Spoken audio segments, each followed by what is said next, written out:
গাড়ি কি হয়েছে গো? নতুন গাড়িতে তেল শেষ, এখানে কোথাও পেট্রোল পাম্প আছে? আরে আমি তেল বিক্রি করি, পেট্রোল বিক্রি করি। তুমি বিক্রি করো? হ্যাঁ, নিয়ে আসবো। 1 লিটারে কত? 50 টাকা। পেট্রোল পাম্পে তো 1 লিটারে 110 টাকা, তাহলে তুমি 50 টাকা কি করে দাও? দাঁড়াও, দেখাচ্ছি। নিয়ে নাও, 50 টাকা লিটার। 1 লিটার আছে এখানে। ভালো। কাউকে বলবে না, হ্যাঁ, কাউকে বলবে না।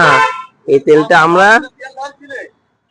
তেলটা জলের সঙ্গে একটু হলুদ মিশিয়ে বানিয়ে ফেলি। লুকিয়ে গিয়ে বানাই, দেখো পেট্রোল আমি জলের সঙ্গে হলুদ মিশিয়ে। এই দেখো, প্রথমে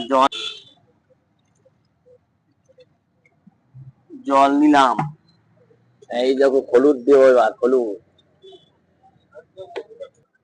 এই দেখো হলুদ দিলাম।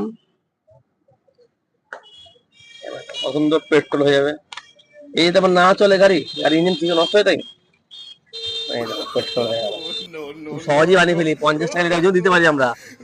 হ্যাঁ যাবে, ইঞ্জিনও যাবে। না সবাই যায় তো, কিছু হবে না। যাও 50 টাকা দাও। তুমি এক্সট্রা দাও।